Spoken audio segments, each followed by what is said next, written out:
The salt stings your eyes first, sharp as a lash across bare skin. Waves slap against the hull, carrying the acrid bite of smoke from the mainland Athens, your home, now a pyre. You huddle below decks with your sisters, mothers whispering half-formed prayers to Athena, their voices cracking like dry reeds. The air grows thick, heavy with the tang of fierce sweat and unwashed bodies crammed into this floating cage.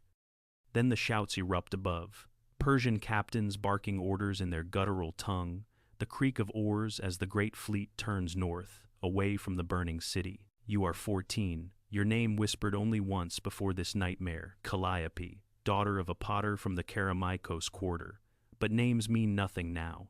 You are cargo, 3,000 of you, girls like you, plucked from the shadows of evacuation, the stragglers and the hidden, rounded up in the chaos of Xerxes' triumph. The ship lurches, and a sob escapes from the girl beside you, her small hand clutching yours. What comes next? Not death, no, something far worse. A machine of empire, grinding souls into submission. But hold on, because what these girls endured, it wasn't just cruelty. It was the blueprint of conquest itself. What you're about to hear involves the forced taking of young women, woven into the fabric of ancient war. These events are drawn from the chronicles of the time and the digs that unearthed their echoes. They're raw, unflinching. If this pulls you too deep, step away, I get it. We're here to trace the threads of power, not to linger in the dark. From that cramped hold, the story pulls back, like smoke clearing over the Saronic Gulf. This wasn't some fevered tyrant's whim. This was the Achaemenid Empire at its zenith, a colossus spanning from the Indus to the Nile, where satraps tallied tribute in gold darics and the royal road hummed with couriers on swift horses. In the spring of 480 BC, Xerxes, son of Darius, king of kings, unleashed it all on Greece, not out of blind rage, but cold calculus. 10 years earlier, at Marathon, a ragtag Athenian force had bloodied Persian pride, turning back a punitive raid. Darius vowed revenge, but death claimed him first. Xerxes, barely 30, inherited the grudge. Yet, this invasion wasn't mere payback. It was erasure, a bid to fold the fractious Greek polis into the empire's vast ledger, where defiance was stamped out like a rebel spark. Picture the machine. Xerxes didn't charge in half-cocked. For 4 years he marshaled, canals sliced through Mount Athos to spare his fleet another storm's wrath. Pontoon bridges lashed across the Hellespont, 500 yards of churning sea tamed by flax and papyrus cables, wide enough for 10 chariots abreast. His army? Herodotus tallies millions, but scholars now sift it down to 200,000 foot, 20,000 horse, 1,200 warships, a swarm that stripped Thrace bare just to feed itself. The stakes? For Persia, unchallenged dominion, tribute from marble-quarried Athens, silver from Laurium's veins. For Greece, survival. A dozen city-states allied under Spartan spears and Athenian triremes. The rest medizing, bowing to the inevitable, trading freedom for favor. Athens, that upstart democracy, stood at the fulcrum. Their fleet, 200 hulls strong, was the wooden wall the oracle promised. But when Thermopylae fell, 300 Spartans buying 3 days with their lives, the machine rolled on. Athens evacuated, families ferried to Salamis, Troezen, Aegina. The city emptied, or so they thought, but not entirely. In the fog of flight, shadows lingered. The elderly, too frail to board, families split by panic, girls orphaned in the stampede, and that's where the net closed. This wasn't conquest. This was accounting the tally of broken lives to balance the ledger of empire. Estimates whisper 3,000, girls on the cusp of womanhood, ages 12 to 16, rounded up from alleys, farmsteads, the fringes of the agora, not soldiers' sport, but systematic harvest. Persian scouts, those immortals in their golden apple shields, herded them like livestock, bound for the fleet at Phaleron Bay. Why girls? The machine demanded it. Concubines for the court at Susa, weavers for the royal looms, symbols of submission to parade before satraps. In the empire's vast harems, they would vanish into service, their Greek tongues silenced, their stories rewritten as Persian gain. It echoes today, doesn't it? When superpowers tally human cost, in footnotes, calling it collateral while families fracture on the margins. But back then, as the first flames licked the Acropolis, those girls became the hidden toll, the speechless witnesses to a system's grind. Xerxes wasn't forged in villainy. Born in 519 BC to Darius the Great and Atassa, daughter of Cyrus himself, he grew in Persepolis' shadow, where bas-reliefs carved the king's triumph over chaos. Bearded immortals, marching in lockstep, tribute-bearers from every corner of the earth. The empire was his cradle, its bureaucracy, his lullaby, satraps filing reports on clay tablets, spies threading the royal road like veins, but cracks showed early. In 486, Egypt revolted, those sun-baked rebels scorning Persian taxmen. Xerxes crushed it, flaying the ringleader alive, his screams a lesson etched in blood. Then Babylon stirred, priests decrying the king's hubris. Xerxes razed their temples, melted Marduk's golden statue axe that branded him the liar king in cuneiform whispers. Trauma? Perhaps. Darius's shadow loomed long. The old king had dreamed of Marathon's sting, vowing to enslave those Athenians who burned Sardis. Xerxes, the dutiful son, internalized it. Not hatred, but duty. A formative scar came at the Hellespont. Storm snapped his bridges thrice. In rage, he ordered the sea lashed with 300 whips, chains thrown in as fetters, the builders beheaded. Nature itself defies me, he raged to courtiers. Yet even there, a flicker of doubt tears for his army's mortality, as Herodotus recounts, pity for lives spent like chaff. No monster born, but molded, the empire's weight pressing a prince into a conqueror, where mercy was weakness, and conquest the only balm. That spring in Boeotia, as the army camped amid Theban olive groves, paranoia hardened. Medizers whispered of Greek treachery. Scouts reported Salamis' refugee hordes. Xerxes, atop his golden throne, saw not people, but threats echoes of Egyptian defiance, Babylonian scorn. They must kneel, he told Mardonius, his cousin and firebrand general, whose eyes gleamed with visions of satrapy. The turning point? A dispatch from Phocis, villages torched, but stragglers snared. 3,000 souls, mostly girls, their cries a chorus of the machine's efficiency. Send them to the fleet, Xerxes commanded, voice flat as a decree on parchment. No glee, just gears turning. From there, the line was drawn. Resistance met with erasure, starting with the most fragile. The empire didn't rage, it rebalanced. Dawn breaks over Phaleron Bay, the air thick with the reek of horse dung and salted fish. Triremes bob like black-sailed vultures, their rams glinting in the thin light. You, Calliope, stumble onto the deck, wrists raw from hemp ropes, the girl from the hold clinging to your side. Her name? Forgotten already, lost in the night's whimpers. Around you, 3,000 others, braids undone, chitons torn, faces smudged with Attic dust. The captains, a wiry Mede with a scar like a crescent moon, flanked by Cilician archers, prowl the rails, tallying like merchants at Piraeus. From the potter's row, one grunts, shoving a cluster forward. Weavers' daughters from the agora. Not random, the machine sifts precisely. Girls of marrying age, unclaimed by fleeing kin, their labor value high, their silence assured. You were baking clay owls for Athena's shrine when the scouts came, your father's wheels still spinning in your mind. Now, the Acropolis smokes across the water, its olive tree sacred sentinel already sprouting anew, mocking your chains. The loading begins slow, deliberate. Persian marines, those wicker-shielded spearmen, herd you in batches of 50 per transport. No whips yet. The empire prefers compliance. A eunuch overseer, voice like oiled silk, murmurs in broken Greek. Serve well and live. Lies, all of it. You board the middle deck, squeezed amid amphorae of Thracian wine, the hull groaning under weight.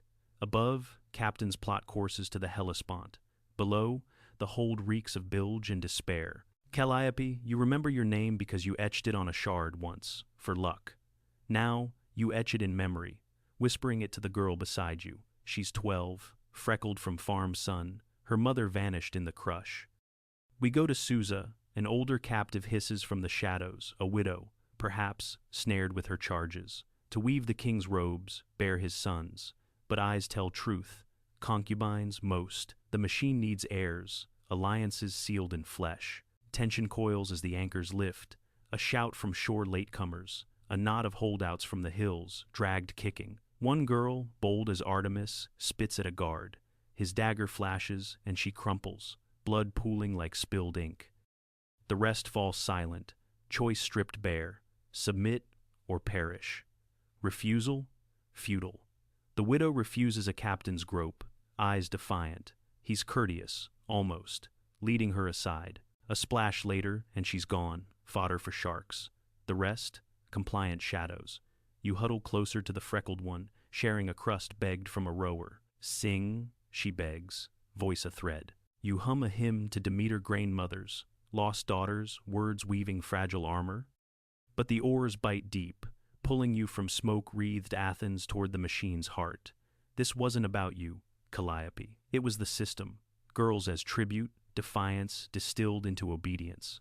A modern echo? Refugee boats today, families adrift, tallied by borders that care not for names. Yet here, in this hold, resistance flickers not in blades, but in songs half-sung, memories clutched like contraband. Word trickled back to Salamis, not in screams, but silences. Themistocles, that silver-tongued fox atop his command trireme, heard first from a fishing skiff. The strays, gone to the fleet. His jaw tightened, but eyes stayed on the horizon, Salamis's narrows, where Greek hulls mustered like hounds at bay. 3,000 missing, a footnote in dispatches, but the machine hummed on. This wasn't personal, it was policy. Persian edicts, carved in Byzantine rock, decreed rebels' kin as spoils women to the victor's hearth, a chain linking defeat to dominion. Others learned piecemeal, a Theban Medizer, lips greased with Persian gold, boasting at a feast of fresh tribute for the great king. A Spartan scout, slinking through Boeotian camps, glimpsing the transports laden low. Whole quarters emptied, he rasped to Eurybiades, the allied admiral, potters, weavers, gone. The system revealed, not wild pillage, but ledgers balanced. Satraps reported headcounts to Susa, incentives in talent weights for efficiency. One brief parallel today, colonial tallies in forgotten archives, where natives relocated masks the vanishings. But for Greece, it steeled spines. Those girls, not victims alone, but sparks. Their absence fueled the oars at Salamis, turning grief to galvanic fury. The machine ground on, oblivious until the Narrows claimed their due. But that fleet never sailed unbroken. Xerxes, from his throne on Mount Aglios, watched the traps snap shut. Themistocles' ruse, his slave, Sicinus whispering of Greek discord, drew the armada into Salamis' vice. Phoenician cedars splintered against Athenian rams, Cilician bows sodden and useless in the crush. 200 Persian hulls lost, captains beheaded on the strand. The transports, scattered like chaff. Some foundered in the melee, girls spilling into the brine, their cries swallowed by waves. Others limped north, only to beach in Attic storms, crews deserting for loot. A handful reached the Hellespont, 500 souls, perhaps the machine's cull. What of them? Faded into Susa's sprawl, weaving silks for queens, their tales twisted into harem lore. Calliope? Legends whisper she surfaced in Ecbatana, a weaver's whisper turning heads with tales of marble gods. But truth? The system claimed them, turning daughters to footnotes. Yet their echo broke something. Xerxes' nerve. He fled Asiaward, leaving Mardonius to the wolves. The machine stuttered, gears slipping in Greek blood, and in that crack, 3,000 ghosts demanded reckoning not with swords, but survival. From a different vantage, the horror spreads like ink in water, not from the hold's damp despair, but the quarterdeck of a Cilician galley, where Captain Hydarnes, scarred veteran of Egyptian sands, paces amid the salt spray. He's no zealot, just a cog, reports to Mardonius, tallies for the pay chest. The order came crisp from the king: harvest the remnants, fill the holds. 3,000, he notes in wax tablet scratches, not for sport, but supply. The empire's underbelly, eunuchs in Persepolis craving Greek hands for looms, satraps needing brides to bind alliances. Incentives? A talent bonus per 100 heads, a plot in Sardis for the overseer. Hydarnes sees the machinery plain, scouts fanning through Attic hills, nets cast in empty villages. Potter's daughters, his lieutenant reports, dragging a line of wide-eyed girls, weavers from the looms. He nods, mechanical. No pity. The system rewards efficiency. Spread, like a census. Transports chain from Phaleron to the Propontis. Each leg audited, feed the chattel barley. Chain loose for health. Numbers in human strokes. Villages gutted. Hearths cold. A generation's thread snipped. A breather then, irony in the gale. Off Andros, a storm god laughs Zeus, perhaps, or Persian Ahura Mazda in disguise. Winds howl, snapping a convoy's cables. Girls wash ashore on Aegina, half drowned, half free. Locals fish them out, smuggle to Themistocles' lines. The sea rebels, Hydarnes mutters, tally short by 50. Contrast bites. Beauty amid the breach. A freckled escapee braiding shells into her hair, singing Demeter's hymn under olive shade. The machine recoils, reports garbled. Mardonius fumes in Boeotia, docking pay for losses to Poseidon. Yet it escalates. Word reaches Susa, Atassa Xerxes' mother demanding Greek blooms for the garden. More nets cast, but Salamis's roar drowns them. Hydarnes' galley founders, his tablet sinking with the count. The system, unyielding, but cracked girls' whispers seeding doubt in Medeser ears, turning Theban feasts to tense murmurs. Not one tale, but a web. From hold to hearth, the unseen toll weaving empires unravel. Time stretches thin as a bowstring over the narrows. Dawn gilds the waves, Salamis's cliffs looming like indifferent judges. On the Persian van, a Phoenician trireme slices forward, its ram hungry. Below, in the oar-locked gloom, Calliope presses against the hull, heart hammering to the rower's chant. The girl, your freckled shadow, unnamed but fierce, clutches a shard, etched with a crude owl. For Athena, she breathes. Above, captains bellow, close the trap, but the machine falters. Greek hulls erupt from the strait's throat, rams like boars' tusks, collision jars bone deep, screams pierce the din as wood shatters, sea boils with the broken, sensory storm. Brine sprays your face, mingled with blood's copper tang. The deck tilts, amphorae crashing like thunder. You scramble, ropes fraying in chaos. A Cilician guard lunges, but a wave hurls him overboard, gone in foam. Slow now, the crucial fracture. Your transport grounds on a shoal, hull groaning like a dying beast. Marines slash at lines, but Greek archers, those arrow-eyed Achaemenid, pick them off, shafts whistling like vengeful spirits. One pierces the eunuch overseer. He topples, gurgling, his ledger fluttering into the surf. Girls surge up, a tide of defiance. The widow from before, her splash of prophecy fulfilled, now hauls a boarding plank. "Now!" she cries, voice raw as rusted iron. You grab the freckled one's hand, lunging for the rail. The crack, a Persian captain's error overreach, ramming his own ally in panic. The fleet knots, a writhing mass. Your ship lists, spilling captives into shallows. You hit water cold as oracle stone, kicking free. Behind, 300 souls flail. Ahead, Greek boats close like jaws. The system breaks here, not in grand clash, but splintered holds, girls clawing to shore. Hydarnes' voice cuts through. Abandon the chattel. But too late. Marines flee. The sea claims the rest. The escape? A gasp. You wash on Salamis' pebbled strand, coughing salt. The freckled one beside you alive, shard clutched like talisman. The widow? Washed away. But her cry lingers. Not all flee, 500 perhaps, reach Persian lines, chains retightened. The rest? Swallowed by waves or Greek arms, 2,000 ghosts, their resistance the tides turn. Xerxes, from his throne, sees the unravel, ships burning like fallen stars, his machine adrift. He breaks first, not you. Orders retreat, the fleet fractures. Calliope, sodden and shivering, stares at the smoke-choked horizon. Athens burns, but the girl's bid, it endures. The crack widens. Mardonius left to flail in Boeotia, his tallies meaningless. What broke? Not flesh, but the ledger, the system's faith in unbroken chains. A quiet irony, the empire that chained seas now flees one straight. Xerxes slunk east that autumn, his golden chariot mired in Thracian mud, the Hellespont bridges trembling under retreat's weight. Mardonius, left with 30,000 to finish it, but Plataea's dust claimed him in 479 Greek spears, ending the dream. Survivors? The girls who made Susa trickled into harem annals, their Greek braids cropped, stories bartered for silk scraps.